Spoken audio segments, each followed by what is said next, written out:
Hi friends, I'm Chichello and today we're in Naples, specifically in Posillipo.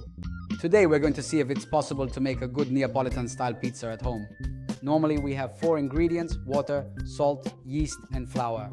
But to make it at home in an electric oven, where we don't have 480 degrees but will use the oven at its highest temperature, we'll use 2 extra ingredients: oil and sugar. The oil helps us get a crispier pizza because our baking time is much longer compared to a wood-fired oven. And the sugar helps a bit with the coloring but doesn't affect the leavening. Before we start, we need to turn on the home oven and place a pizza stone inside it. To cook a good pizza, we need 3 elements. The first is the conduction of the oven, so it must be a well-heated oven. The second is the contact between the dough and the pizza stone. And the third is the radiation, which is the heat coming from above. These are the 3 elements that allow us to bake a good pizza, even at home. Another important element for making a good dough is this. I use a handmade kneading trough crafted by an artisan from Somma Vesuviana. But at home you can use a bowl, a stand mixer, a planetary mixer, whatever you prefer. I use the most traditional methods possible, so I start right from where I was born, with the kneading trough. Let's open the kneading trough. First of all, we mixed a little water and flour to seal the open parts a bit so that the water doesn't leak out. And now we're going to add the first ingredients into the trough. We're basically using a classic Caputo flour, which has a medium protein content that allows us to achieve a rise of 6 to 8 hours even at home. Then we add 1 liter of water. So normally 1 liter of water absorbs between 1 kilo and 1.6 kilos of flour. We add the salt. We start by dissolving the salt in the water and putting the yeast into the flour. The yeast should always be in contact with the flour for 2 simple reasons. The first reason, flour is always at a temperature between 18 and 22 degrees. And most importantly, it contains the sugars that yeast needs to feed on, which are glucose and maltose. On the other hand, salt should never come into contact with the yeast, for the simple reason that salt absorbs water. It would basically draw all the water out of the enzymes, causing them to die. It is essential to dissolve the salt in the water first so that they do not come into contact. Let's start mixing the first 4 ingredients. As we said, water, salt, yeast and flour. We add half of the flour because the flour can change depending on the weather conditions. It might be more humid or drier. So we start by adding half of it and begin to make an initial batter, gradually adding the sugar as well. We always mix from the bottom up and then push. With the other hand, we start adding the sugar. You can already feel that the dough almost makes a sound as we work it. Now we add the oil. We add it now because we're kneading by hand. For those using a stand mixer, you can add it 2 or 3 minutes before the end of kneading, because a machine helps absorb the oil better. At this point, since we're doing it by hand, we add it now and gradually add the rest of the flour. Let's take another kilo of flour. As we said, for 1 liter of water, it absorbs about 1 kilo 600 or 1 kilo 700 grams of flour. I say about because it's never an exact measurement. The water, on the other hand, always remains 1 liter.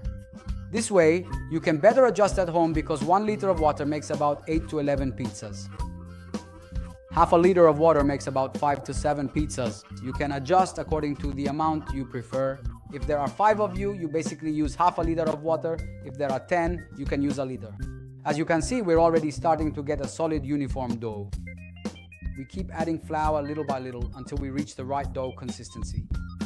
For a home oven, I always recommend a dough that is very hydrated, a bit more hydrated, which is good for longer baking times. Since on the stone we have about 5 to 6 minutes of baking, we need water inside our dough. As we continue mixing the ingredients, suddenly we already have a solid dough, as you can see. We clean our hands a bit using some flour. In pizza maker jargon, we actually wash our hands with flour and then we finish our dough right on the work table. We start kneading with both hands. As you can see, we begin to work directly on the gluten. You can see that the dough is becoming more and more elastic. For all types of dough, whether it's pizza, bread or something else, it needs to be kneaded for 15 to 20 minutes. When kneading by hand, it's always recommended to work a few minutes longer because we're using the strength of our hands rather than a machine. We keep kneading until we have a uniform, shiny and nicely elastic dough. After 20 minutes, we uncover our dough and move on to the second phase, dividing the dough. First, we cut a strip of dough. We round it off, and this is how I do it in the pizzeria. And here we have our first dough ball. The other way is like when we prepare mozzarella, so it's like this. At home, you can do this with a knife or with a spatula like this one. Basically, cut pieces of dough that are the same weight. Normally, For a diameter of 28 to 32 centimeters, the weight is 250 grams, but I also recommend making them a bit smaller for a home oven so they cook faster and much more quickly. And once it's cut, play around with it, roll it over, and you'll get the same result. What matters is not the technique, but the final result. Our final result should be 8, 9, maybe 10 dough balls, depending on the dough. All the same weight and all nicely round. We could get 8 or 9 pizzas out of this. If we make them smaller, even 10 or 11, it depends on the weight you decide to use at home. Once covered, we let it rise for 6 to 8 hours. After that, we move on to the third phase. Let's also prepare the tomato using the old method. So it's always recommended to do it by hand as I'm doing, or to pass it through a food mill with a coarse mesh. For a good Neapolitan pizza, the tomato first of all should not be cooked. It should be eaten raw just as it is, so that we don't lose the flavor, the pulp, the moisture, the seeds, and all the good things it contains. What you absolutely shouldn't do is blend the tomato, because if we blend it, we blend everything good inside it, and all we end up with is a sauce, a tomato water that evaporates during cooking and leaves nothing on the pizza. Let's go ahead and salt our tomato. As you can see, the tomato is still whole. Let's add the salt. For every 100 grams of tomato, 1 gram of salt, 2.5 kilos, 25 grams. Let's add a few basil leaves.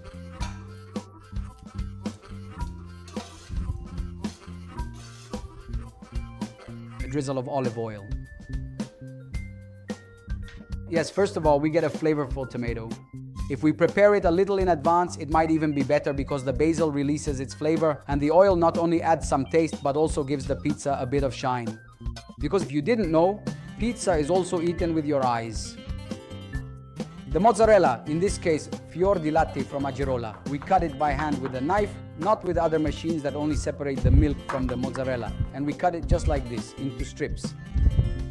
It's very important that the mozzarella isn't cut too small or too large. In this case, the mozzarella is cut to a medium size for two simple reasons. If we cut it too small, it dries out and can burn, so it loses all its moisture and becomes dehydrated. On the other hand, if we cut it too large, it basically can't evaporate all its moisture and you end up with a pizza that has too much water inside. In this case, the mozzarella melts and stretches.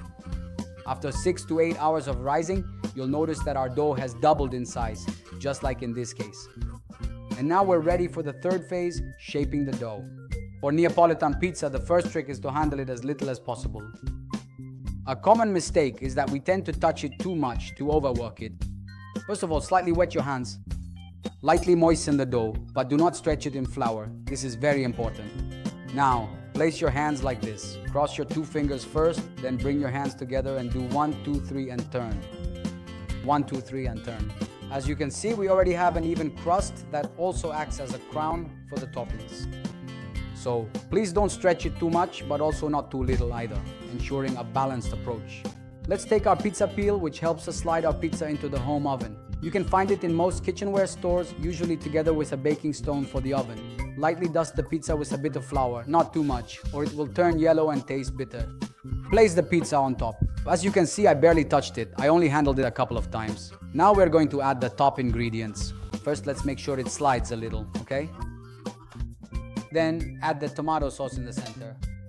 Usually 1 spoonful is a bit little, don't overdo it. 2 spoonfuls are too much because the more liquid we put on the pizza, the harder it is for the pizza to turn out nice and even. All the water doesn't evaporate. And we spread it in a spiral motion up to the edge without going over, because if we go over, it could stick to the peel and won't slide off. So it's very important to stay within the edge. Now add the mozzarella. The goal is to eat a pizza with mozzarella, not mozzarella with pizza, so use the right amount. It's about 70 to 80 grams for a homemade pizza. Fresh basil and extra virgin olive oil. Let's do the famous pizzaiolo's number 6. At this point, we're ready to bake.